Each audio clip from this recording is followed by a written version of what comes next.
Part 2 is in, of course, it's in the writing stage right now.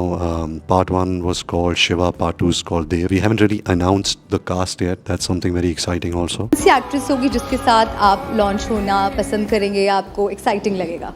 I think only Aneet. Ranbir, I've never seen him prepare. Ranveer, on the other hand, everything changes. Every 6 months, he's a different person. तो बॉलीवुड के कुछ upcoming mega projects को लेकर फिलहाल काफी chaos मचा हुआ है। एज इन ब्रह्मास्त्र पार्ट 2 में देव की हाइप को फिर से बिल्ड किया जा रहा है। रणबीर कपूर, दीपिका पादुकोण और बीच में फिर से रणवीर सिंह का नाम स्पेकुलेशंस में है। And to add with it, कैसे रणबीर कपूर ने अनीत पड्डा के साथ एक फिल्म को रिजेक्ट कर दिया, ऐसे रूमर सर्कुलेट हो रहे हैं। और कैसे अनीत पड्डा और आहान पांडे फिर से कोलैबोरेट कर रहे हैं मोहित सूरी के साथ ही। And last but not the least, कैसे इन सारी चीजों पर ऑडियंस का रिएक्शन काफी क्रेजी है। तो इन सारी चीजों के बारे में बात करेंगे, बस उससे पहले एक छोटी सी रिक्वेस्ट है कि चैनल को जरूर सब्सक्राइब कर लेना। तो सबसे पहले बात करते हैं ब्रह्मास्त्र 2 के बारे में। आई मीन ऑफिशियली प्रोजेक्ट का डेवलपमेंट कंफर्म हो चुका है एंड रिपोर्टेडली फिल्म का नेक्स्ट फेज, जहाँ पर देव और अमृता की स्टोरी को एक्सप्लोर किया जाएगा, उसको लेकर भी एक हाइप को बिल्ड किया जा रहा है। और इसी वजह से यहाँ फ्रेम में एंट्री होती है दीपिका पादुकोण की। आई मीन अगर आपने पार्ट 1 देखा है तो आपको याद होगा कि एक शॉर्ट ग्लिम्स दीपिका का कैरेक्टर का दिखाया गया है, एज इन अमृता के रोल को वहाँ पर टीज किया गया था। तो एक्सपेक्टेशंस आर की पार्ट 2 में उनका रोल काफी ह्यूज होगा, क्योंकि बैक स्टोरी दिखाई जाएगी और साथ में शायद रणबीर कपूर के कैरेक्टर को भी कंटिन्यूएशन में रखा जाए, क्योंकि पार्ट 1 में शिवा का कैरेक्टर प्ले किया था रणबीर ने और आलिया भी वहाँ पर थी। तो स्पेकुलेशंस आर की उस जेनरेशन का भी छोटा सा ग्लिम्स यहाँ पर रखा जाएगा। Now the most important discussion topic is Dev का कैरेक्टर कौन प्ले करेगा। आई मीन मूवी के फर्स्ट पार्ट आने के बाद से ही सबसे ज्यादा अगर किसी का नाम स्पेकुलेट हो रहा है तो इज ऑफ रणवीर सिंह, जिसको लेकर ऑडियंस का ये मानना था कि रणवीर ही है जो इस रोल में एकदम परफेक्टली सूट करेंगे। अब हालांकि देखो, रूमर्स तो ये भी थे कि शायद रणबीर कपूर का ही डबल रोल हो सकता है या फिर शायद ऋतिक रोशन भी दिख सकते हैं। तो इन शॉर्ट कोई भी कंफर्मेशन नहीं है, लेकिन स्पेकुलेशंस पीक पर हैं। और इसी वजह से ना जब रिसेंटली एक रूमर सरफेस करता है क्लेमिंग कि मेकर्स रणवीर सिंह और दीपिका को ही कास्ट करना चाहते थे originally as a married couple, जो इवेंचुअली रणबीर के कैरेक्टर के पेरेंट्स होने वाले थे, जिसको लेकर ऑफ कोर्स दीपिका का रोल तो कंफर्म है ही, लेकिन वो फादर के कैरेक्टर के लिए रणवीर सिंह को अप्रोच किया गया था, ऐसे अभी रूमर्स हैं। एंड रिपोर्टेडली रणवीर सिंह ने वो प्रोजेक्ट को डिक्लाइन कर दिया, एज इन वो नहीं चाहते थे ये कैरेक्टर ऑन स्क्रीन प्ले करना। While on the other hand these rumours are claiming कि दीपिका को जब ऑफर हुआ था तो she instantly agreed to play. And इसी वजह से देव के कैरेक्टर को लेकर बस काफी ज्यादा मेंटेन रहा है। और इसी वजह से जब अभी उसके अराउंड दोबारा से हाइप बिल्ड होनी शुरू हुई ना, तो रणवीर सिंह के धुरंधर में परफॉर्मेंस के बाद मेजॉरिटी लोगों को लगता है कि वही देव के रोल के लिए मोस्ट अप्रोप्रिएट चॉइस हो सकते हैं। And to add with it, लोगों का मानना है कि रणबीर और रणवीर जो इस जनरेशन के बेस्ट एक्टर्स में से एक हैं, उन दोनों का कोलैबोरेशन इससे बेस्ट किसी भी स्केल पर नहीं दिख सकता है। अब हालांकि अगर हम इंटरनेट के रिएक्शंस के बारे में ही बात कर रहे हैं ना, तो वन साइड का मानना है कि रणवीर ने एक अपॉर्चुनिटी को मिस कर दिया, वहीं रणवीर को सपोर्ट करने वालों का मानना है कि बहुत अच्छा है रणवीर ने ऐसे रोल को डिक्लाइन कर दिया, क्योंकि ये न सिर्फ कियोटिक हो जाता, बल्कि जो इक्वेशन दीपिका और रणवीर ने पास्ट में शेयर की है और जिस मेसी टोन पे ये सारी चीजें एंड हुई हैं, उसके बाद दोबारा से उस कियोस का पार्ट बनना रणवीर की इमेज के लिए भी काफी डिजास्टर्स साबित हो सकता है। अब हालांकि talking about Ranveer and Deepika ना, तो काफी सारे लोगों को लगता है कि एट अ पॉइंट जहाँ पर आलिया ऑलरेडी इस प्रोजेक्ट का पार्ट रही है, वहाँ पर अगर रणवीर का डबल रोल हुआ और वो दीपिका के साथ दिखे, तो इवेंचुअली आलिया और दीपिका के फैंडम के बीच में बहुत ही कियोस मचने वाला है और इससे एक अननेसेसरी अटेंशन और नेगेटिविटी जरूर अट्रैक्ट हो जाएगी। अब हालांकि कॉइन का दूसरा साइड भी है, ऐसे कुछ लोगों का कहना है कि रणबीर और दीपिका की ऑन स्क्रीन पेयरिंग काफी अच्छा परफॉर्म करती है और अगर दोनों को एक गैप के बाद फीचर किया जाएगा स्क्रीन पर तो वो मूवी के लिए बेनिफिशियल होगा। और एट द एंड मूवी है तो बिजनेस ही, तो फिर जो डायरेक्टर और प्रोड्यूसर्स हैं वो एक्चुअली पूरी हाइप और इमेज को ध्यान में रखते हुए ही एग्जीक्यूट करेंगे चीजों को। नाउ टॉकिंग अबाउट ब्रह्मास्त्र 2 ना, तो काफी सारे लोग अयान मुखर्जी को लेकर भी ना थोड़े नेगेटिव रिएक्शंस को दे रहे थे।